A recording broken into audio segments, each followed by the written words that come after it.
शांति 11/2/22 के बाप दादा के महावाक्य हैं। मीठे बच्चे, माया की बीमारी से छूटने के लिए ज्ञान और योग का एप्पल सेब रोज खाते रहो। प्रश्न, कर्मातीत अवस्था में जाने का पुरुषार्थ क्या है? उत्तर, ऐसा अभ्यास करो जो बुद्धि में सिवाय बाप के और कोई की याद न रहे। अंतमति सो गति। जब ऐसी अवस्था हो जो बुद्धि में कोई की याद न रहे, तब सदा हर्षित भी रहेंगे और कर्मातीत अवस्था को भी पा लेंगे। तुम्हारा पुरुषार्थ ही है आत्म अभिमानी बनने का। आत्मा आत्मा को देखे, आत्मा से बात करे तो खुशी होती रहेगी, स्थिति अचल हो जाएगी। जब हम किसी से बात करते हैं, अगर हम उसे आत्मा देखकर बात करते हैं, आत्मा आत्मा को देख रही है, एक बिंदी बिंदी को देख रही है, तो हमेशा खुशी बनी रहेगी। गीत है तुम ही हो माता। ओम शांति। गायन तो यथार्थ है, क्योंकि सारी सृष्टि का रचयिता और फिर जिन द्वारा रचना करते हैं उसको ही कहा जाता है मात पिता। रचता कोई भी साकार व आकार को नहीं कहा जाता, रचता एक निराकार को ही कहा जाता है। अभी यह समझ तुम बच्चों को आई है, वह तो सिर्फ गाते हैं। भक्तों की बुद्धि में सिर्फ यही रहता है कि बस भक्ति करनी है, परंतु किसकी भक्ति करनी है कुछ भी पता नहीं। भक्ति करनी चाहिए एक भगवान की, जिसे मात पिता कहते हैं, न कि सैकड़ों की। कहते हैं भगवान आकर भक्तों को भक्ति का फल देंगे। फल अर्थात वर्षा एक ही बात है। बच्चा पैदा होता है तो माता पिता के वर्षे का फल मिलता है। बाकी यह गायन तो है भक्ति मार्ग का। याद करते हैं आकर के हमको भक्ति का फल दो। ज्ञान और भक्ति भी कहते हैं, भक्ति का फल है ज्ञान, बरोबर तुम अब जानते हो। भक्ति कब से शुरू हुई है यह कोई को पता नहीं है। ज्ञान का समय है दिन, भक्ति का समय है रात। दिन और रात सो तो जाकर आधा आधा होगा। शास्त्रों में कल्प की आयु लंबी लिख दी है, ज्ञान को बहुत समय दे दिया है और भक्ति को थोड़ा समय दिया है। द्वापर कलयुग की आयु कम दिखाई है। यह रात दिन का पूरा हिसाब तो ठहरा नहीं। कृष्ण पक्ष और शुक्ल पक्ष भी कहते हैं। शास्त्रों में यह अक्षर है। कहते हैं तुम लोग शास्त्रों को नहीं मानते, तो फिर शास्त्रों के अक्षर क्यों लेते हो? तो तुमको समझाना है। शास्त्रों का सार तो कौन समझाते हैं? बाबा ही समझाते हैं, बताते हैं फलाने शास्त्र में यह राइट नहीं है और यह राइट है। ये कौन बताता है? ये तो बाबा ही बताएंगे ना। रेफरेंस तो जरूर देना पड़े। जैसे अब प्रदर्शनी में चित्र दिखाते हैं, हनुमान, गणेश, वामन अवतार आदि आदि। समझाने के लिए दिखाना तो पड़े ना। जो बातें रॉन्ग है वह वर्णन कर, फिर राइट क्या है वह समझाते हैं। अब बाबा की महिमा गाते हैं, शिवाय नमः। फिर लिखा है तव में मातश्च पिता। नाम तो देना पड़े ना। मनुष्यों को यह पता नहीं कि हमारा बाप कौन है। कहते भी हैं ओ गॉड फादर। बुद्धि उधर जाती है।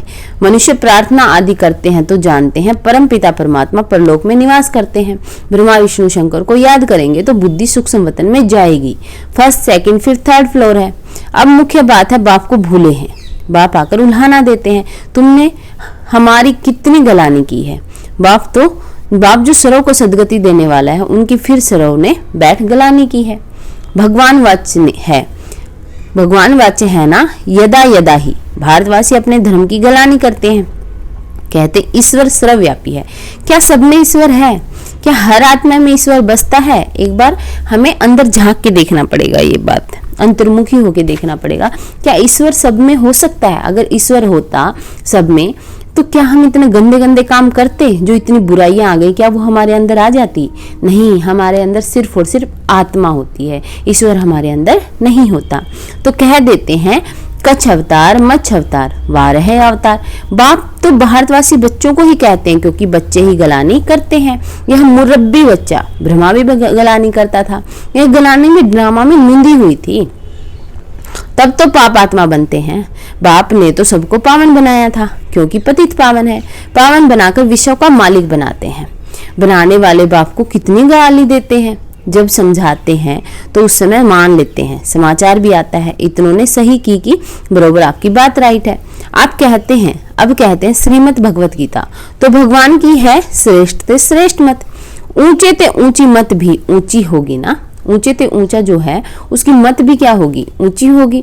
वह आकर पतित भ्रष्टाचारी को श्रेष्ठाचारी बनाते हैं। तो पहले एक का परिचय देना पड़ता है। तुम बच्चों में भी नंबर वार तो है ही। बहुत बच्चे लिखते हैं, बाबा क्या करें, माया का तूफान हमको ठहरने नहीं देता है, हमको यह विकार तंग करते हैं। बाप कहते हैं तुमको इन पर विजय पानी है, नहीं तो पथभ्रष्ट हो जाएगा। शिक्षक ही अगर ऐसा कुछ काम करेंगे तो जरूर औरों को संशय पड़ेगा कि खुद की चलन तो ऐसी है और दूसरों को ऐसे समझाते हैं। विकार की तो विकार भी सेम ही कोई सेम ही होता है। सतो रजो तमो हर बात में होता है। सत्युग को सतो उच्च कहा जाता है, कलयुग को तमो नीच कहा जाता है। दुनिया भ्रष्टाचारी कहते हैं, परंतु अपने को कोई भ्रष्टाचारी समझते नहीं। दुनिया को तो भ्रष्टाचारी कह देते हैं हम, लेकिन खुद को नहीं समझते कि हम भी तो भ्रष्टाचारी। अगर 5 विकार हमारे अंदर हैं तो हम भी क्या हुए, विकारी हुए, भ्रष्टाचारी हुए। बाप समझाते हैं इस रावण राज्य में एक भी श्रेष्ठाचारी नहीं है, एक आत्मा भी श्रेष्ठाचारी नहीं है इस रावण राज्य में। समझो कोई से पूछा जाता है ऊंचे ते ऊंचा कौन, तो कहेंगे भगवान। उनका ऑक्यूपेशन जानते हो, बाबा का काम जानते हो, भगवान का काम जानते हो, ऑक्यूपेशन जानते हो, तो कहेंगे नहीं। या तो कहेंगे सन्यासी ही ऊंचे क्योंकि पवित्र रहते हैं, खुद भी सन्यासियों को फॉलो करते हैं। नमस्ते करते हैं तो उन्हों से पूछना चाहिए, सन्यासियों से भी जरूर कोई ऊंचा होगा क्योंकि सन्यासी भी तो भक्ति करते हैं ना। ये तो पूछो वो किसकी भक्ति करते हैं, कोई ना तो कोई उनके ऊपर भी है ना। सन्यासी भी भगवान की साधना करते हैं। आजकल तो चित्र भी बहुत बनाए हैं, सबसे ऊंचा परमात्मा को ही रखते हैं। अब राम व कृष्ण के आगे शिवलिंग रखना यह भी बड़ाई है। नहीं तो वह कोई शिव की पूजा थोड़े ही करते हैं, वह तो खुद ही राज्य करते हैं। जब वह पतित बनते हैं तब पूजने लगते हैं। ऊंचे ते ऊंच निराकार परमात्मा को ही कहा जाता है। पतित पावन सर्व का सदगति दाता, सबका लिबरेटर, अपने साथ सबको ले जाएंगे। तुम जानते हो वह हमारा बाप है। हम सब इस समय बीमार हैं, ज्ञान से एवर हेल्दी और एवर वेल्दी बन जाते हैं। कहते भी हैं रोज एप्पल खाओ तो एवर हेल्दी बन जाएंगे। यह तो तुम प्रैक्टिकल देख रहे हो। माया ने सबको बीमार बना दिया है, अब सबको हेल्दी वेल्दी बनाने वाला एक ही बाप है। सूक्ष्म वतन में भी आत्माएं हेल्दी हैं, यहाँ अनहेल्दी आत्माएं हैं। फिर मूल वतन से पहले जब आत्माएं आएंगी तो सुख ही देखेंगी। तो बाप ब्रह्मा द्वारा हमको बहुत सुख देते हैं। अब विनाश तो होना ही है, इसमें कोई शक नहीं है। इस यज्ञ से ही विनाश ज्वाला निकली है, जो हम तपस्या करते हैं उससे ही विनाश ज्वाला निकली है। वो लोग राय कर रहे हैं शांति कैसे हो, परंतु यह भी गाया जाता है नर चाहत कुछ और शांति भी तब होगी जब विनाश होगा। फिर सभी आत्माएं मुक्ति धाम में चली जाएंगी। कहाँ चली जाएंगी? मुक्ति धाम में। विनाश होने के सिवाय और कोई उपाय तो हो ही नहीं सकता। यह भी उन्हों को बतावे कौन। इन विषम पितामह आदि को तो पिछाड़ी में ज्ञान मिलना है। मनुष्य शांति के लिए उपाय ढूंढते हैं कि आपस में मिलकर एक हो जाएं, परंतु ऐसा तो होना ही नहीं है। आगे भी विनाश हुआ था, यादव और कौरव भी थे, गीता का भगवान भी आया था। अब पतित दुनिया है, इसमें श्रेष्ठाचारी कोई हो न सके। सबसे श्रेष्ठ लक्ष्मी नारायण, यही सतयुग में राज्य करते थे। अब तो भ्रष्टाचारी की वृद्धि होती गई है, तो जरूर विनाश ही है। विनाश के बाद ही सब सुख शांति को पा सकेंगे। सबको समझाना है कि हम आदि सनातन देवी देवता धर्म के हैं। पहले वही धर्म था, अब नहीं है, फिर से उसकी स्थापना हो रही है। इस समय हम ब्राह्मण हैं, न कि देवता। जब कोई भाषण करने के लिए स्टेज पर आते हैं तो कुछ न कुछ ख्याल करके विचार करके आते हैं, तो यही बोलेंगे। हमारे बच्चे तो समझते हैं क्या बोलना है। ब्रह्म कुमारी सोचती है कि क्या बोलेंगे। शांति स्थापन करने वाला तो एक ही है, सर्व का सदगति दाता बाप है, वही लिबरेटर है। यह समय ही है सबको वापस ले जाने का। बाबा बच्चों से पूछते हैं, बच्चे तुम अपने को सतयुग में चलने के लायक समझते हो? रावण पर विजय पाई है? कहते हैं बाबा विजय पाने के लिए पुरुषार्थ कर रहे हैं। हाथ तो सब उठाते हैं क्योंकि लज्जा आती है। बाबा कहते हैं अपनी शक्ल तो देखो, कितना समय बाप को याद करते हो। बाबा फिर पूछते हैं अपनी शक्ल तो देखो, बाप को कितना समय के लिए हम याद करते हैं। ऐसे ही कैसे हम सतयुग में चले जाएंगे। ऐसी अवस्था चाहिए जो अंत में कोई भी याद न आए, तब अंतमति सो गति होगी। कर्मातीत अवस्था के समीप जा सकेंगे। सदा हर्षित भी तब रह सकेंगे जब दूसरों की सेवा करेंगे। तुम रूहानी सोशल वर्कर हो। हम क्या हैं? रूहानी सोशल वर्कर, आत्माओं की सेवा करने वाले। तुम्हारे बिगर रूह को इंजेक्शन कोई भी लगा नहीं सके। शरीर को इंजेक्शन लगाने वाले तो बहुत डॉक्टर्स हैं, लेकिन रूह को इंजेक्शन वही लगा सकता है जिसको रूह की नॉलेज हो, जो रूह को सच में जान गया हो। गाया भी जाता है, ज्ञान अंजन सतगुरु दिया। आत्मा को अब मालूम पड़ा है कि मुझे सारी सृष्टि के आदि मध्यांत का ज्ञान मिल गया है। यह आत्मा ने कहा शरीर द्वारा ज्ञान सागर को। अब हमको वापस जाना है, यह बहुत खुशी की बात है। पुराना चोला छोड़कर नया चोला लेना है। इस कारण नाम ही है श्याम सुंदर। तुम जानते हो हम सुंदर थे, हम 16 कला संपूर्ण थे, लेकिन अब हम क्या बन गए हैं, श्याम बने हैं, फिर सुंदर बनेंगे। कृष्ण को भी कहते हैं ना श्याम सुंदर, यानी कि पहले सुंदर थे, फिर वो धीरे धीरे क्या बन गए, श्याम बन गए। बाबा सुंदर बनाते हैं, माया रावण श्याम बना देती। बाबा हमें सुंदर बनाते हैं, माया में श्याम बना देती है। काम चिता पर बैठने से श्याम बन जाते हैं। यह बड़ी समझने की सहज बातें हैं। नॉलेज तो स्टूडेंट की बुद्धि में नंबरवार ही धारण होती है, धारणा तो नंबरवार होती है ना। कोई तो बहुत डल हेड है, टीचर कहते हैं पढ़ने वाले बहुत डल हैं, देह अभिमान बहुत है। आत्मा अभिमानी रहे तो सदा हर्षित रहे। अगर हम खुद को आत्मा समझकर चलेंगे तो हमें कभी दुख का अनुभव होगा ही नहीं। आत्मा आत्मा को देखे, अर्थात अपने भाई को देखकर खुश होती रहे। बाबा बच्चों को देख खुश होते हैं। बाबा कहते बच्चे मैं आया हूँ तुमको माया से लिबरेट कर वापिस साथ ले जाने। इस तन में शिव बाबा की प्रवेशता होती है, वह भी जाकर भ्रिकुटी के बीच में ही आएंगे। ऐसे थोड़े ही ऊपर से गंगा बहेगी। शिव की सवारी बैल पर दिखाते हैं, बैल की भ्रिकुटी में शिव का चित्र भी दिखाया है, बैल की भ्रिकुटी में शिव का चित्र दिखा दिया। लेकिन बाबा शिव बैल में कैसे आ सकते हैं भगवान? आत्मा तो जरूर भ्रिकुटी में ही रहेगी। आत्मा का तो रहने का स्थान है ही भ्रिकुटी। जो आत्मा का स्थान है वह जरूर वहां ही बैठेगी। गुरु लोग अपने चेले को बाजू में बिठाते हैं तो वह सतगुरु भी आकर बाजू में बैठते हैं। गुरु ब्रह्मा कहते हैं, विष्णु को व शंकर को गुरु नहीं कहेंगे। वही ब्रह्मा फिर विष्णु के 2 रूप बनते हैं। गुरु तो शिव को कह सकते हैं क्योंकि सबकी सदगति करते हैं। ऊंचे तो ऊंचे फिर भी भगवान है। कितनी अच्छी रीति समझाया जाता है। अच्छा मीठे मीठे सिकील दे बच्चों प्रति माता पिता बाप दादा का याद प्यार और गुड मॉर्निंग। रूहानी बाप की रूहानी बच्चों को नमस्ते।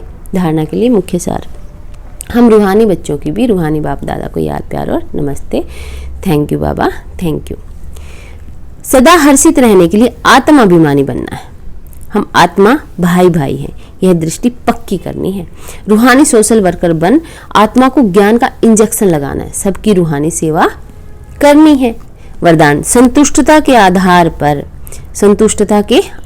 पर दुआएं देने और लेने वाले सहज पुरुषार्थी बहु। सरव की दुआएं उन्हें मिलती हैं जो स्वयं संतुष्ट रहकर सबको संतुष्ट करते हैं। जहां संतुष्टता है वहां दुआएं हैं। यदि सरव गुण धारण करने व सरव शक्तियों को कंट्रोल करने में मेहनत लगती हो तो उसे भी छोड़ दो। सिर्फ अमृत वेले से लेकर रात तक दुआएं लेने और देने का एक ही कार्य करते रहो तो इसमें सब कुछ आ जाएगा। बाबा कहते हैं अगर कोई विकार हमें तंग कर रहा है, अगर हम उसे दूर नहीं कर पा रहे हैं, बहुत मेहनत करनी पड़ रही है, तो उसके साथ मेहनत करना छोड़ दो। क्योंकि बाबा कहते हैं कि दुआएं अमृत वेले से लेकर शाम तक कोई ऐसा काम ही मत करो जिससे बद्दुआ मिले। सिर्फ दुआएं लेने का और दुआएं देने का ही काम करो तो वो विकार भी धीरे धीरे अपने आप समाप्त हो जाएगा। कोई दुख भी दे तो भी आप दुआएं दो तो सहज पुरुषार्थी बन जाएंगे। स्लोगन है, जो समर्पित स्थिति में रहते हैं उनके आगे सर्व का सहयोग स्वतः समर्पित हो जाता है। जो समर्पित स्थिति में रहते हैं, जो अपने आप को समर्पित समझते हैं, हर काम करते हुए समर्पित समझते हैं, निमित्त समझते हैं कि बाबा मैं तो तेरा हूँ, जो तू काम करवाएगा मेरे से, पढ़ाना चाहता है पढ़ा ले, बर्तन साफ करवाने बर्तन साफ कर, कुछ भी काम करवाना चाहता है करवा, लेकिन समर्पित स्थिति में रहकर हम काम करेंगे तो सबका स्वतः ही सर्व का सब समर्पित हो जाता है, तो सबका सहयोग हमारे लिए समर्पित हो जाता है। मातेश्वरी जी के अनमोल महावाक्य, मनुष्य आत्मा अपनी पूरी कमाई अनुसार भविष्य प्रारब्ध भोगता है। देखो बहुत मनुष्य ऐसे समझते हैं हमारे पूर्व जन्मों की अच्छी कमाई से अभी यह ज्ञान प्राप्त हुआ है, परंतु ऐसी बात है ही नहीं। पूर्व जन्म का अच्छा फल है यह तो हम जानते हैं। कल्प का चक्कर फिरता रहता है, सतो रजो तमो बदली होता रहता है, परंतु ड्रामा अनुसार पुरुषार्थ से प्रारब्ध बनने की मार्जिन रखी है। लेकिन ड्रामा अनुसार बाबा ने क्या रखा है, पुरुषार्थ से प्रारब्ध बनने की। जितना पुरुषार्थ करेंगे उसका प्रारब्ध हमें उसी हिसाब से मिलेगा, इसकी बाबा ने मार्जिन रखी है। तब तो वहां सतयुग में कोई राजा रानी, कोई दासी, कोई प्रजा पद पाते हैं, तो यही पुरुषार्थ की सिद्धि है। वहां द्वैत ईर्ष्या होती नहीं, वहां प्रजा भी सुखी है। राजा रानी प्रजा की ऐसी संभाल करता है जैसे माँ बाप अपने बच्चों की संभाल करता है। वहां गरीब साहूकार सब संतुष्ट हैं। इस एक जन्म के पुरुषार्थ से 21 पीढ़ी के लिए सुख भोगेंगे। यह है अविनाशी कमाई जो इस अविनाशी कमाई में अविनाशी ज्ञान से अविनाशी पद मिलता है। हम अभी सतयुगी दुनिया में जा रहे हैं। यह प्रैक्टिकल खेल चल रहा है। यहाँ कोई छू मंतर की बात नहीं है, ये प्रैक्टिकल में चल रहा है सतयुगी दुनिया में जाने का, क्योंकि हम सतोगुणी आत्मा अभी अपने पुरुषार्थ से बन रहे हैं सतोगुणी आत्मा। ऐसा नहीं है कि कोई किसी ने छू मंत्र मंत्र बोला और हम एकदम से स्वर्ग में पहुंच गए, सतयुग में पहुंच गए। नहीं, हमें खुद की मेहनत से, खुद के पुरुषार्थ से प्रारब्ध मिलेगी। जो जो हम मेहनत करेंगे, प्रैक्टिकल में लाएंगे, अपने 5 विकारों को हम खत्म कर देंगे, तो उस हिसाब से हमें प्रारब्ध भी मिलेगी। अच्छा, ओम शांति।